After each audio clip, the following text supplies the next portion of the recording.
વડોદરાના કારેલીબાગ વિસ્તારમાં પાતાળી મહાકાળી માતાજીના મંદિરે ભવ્ય ભંડારો યોજવામાં આવ્યો હતો। કારેલીબાગ વિસ્તારમાં રામાપીરની ચાલી ખાતે આવેલ શ્રી પાતાળી મહાકાળી માતાજીના મંદિરમાં ભવ્ય ભંડારાનું આયોજન કરવામાં આવ્યું હતું। આશરે 19 વર્ષોથી ચાલતી આવતી આ પરંપરામાં હજારો ભક્તોએ મહાપ્રસાદીનો લાભ લીધો હતો। આ મંદિર શ્રદ્ધાળુઓ માટે આસ્થાનું મહત્વપૂર્ણ કેન્દ્ર છે।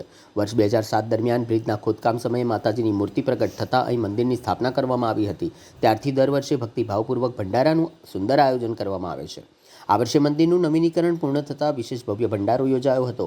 ગેસની અછતને કારણે આ વખતે દેશી ચૂલા પર ભોજન તૈયાર કરવામાં આવ્યું હતું, છતાં ભક્તોમાં ઉત્સાહ યથાવત રહ્યો હતો। સ્થાનિક રહીશો અને ભક્તોના સહયોગથી આયોજિત આ કાર્યક્રમમાં અંદાજિત 7 થી 8 હજાર લોકોએ પ્રસાદ ગ્રહણ કર્યો હતો।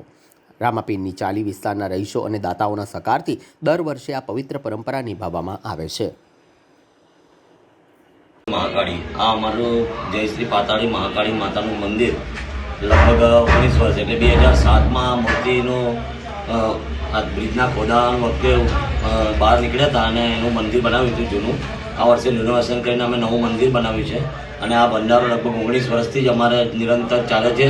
દર વર્ષે આ રીતે પબ્લિક આવે છે અને ભંડારોનું આયોજન કરવામાં આવે છે। આ વર્ષે આપણે ગેસની પ્રોબ્લેમના હિસાબે અમે ચૂલા પણ લગભગ 7 થી 8 હજાર માણસનો ભંડારો કર્યો હતો અને લોકો ધામધૂમથી ભોજન પ્રસાદ લઈને ગયેલા છે અને નિરંતર અમે આ રીતે જ ભંડારો કરીએ છીએ। અને રામદેવપીરની ચાલીના લોકો દ્વારા અને તમામ રહીશો દ્વારા અહીંયા ભંડારામાં દાન દક્ષિણા બધું આપવામાં આવે છે અને તેમના દ્વારા જ આ ભંડારો કરવામાં આવે છે।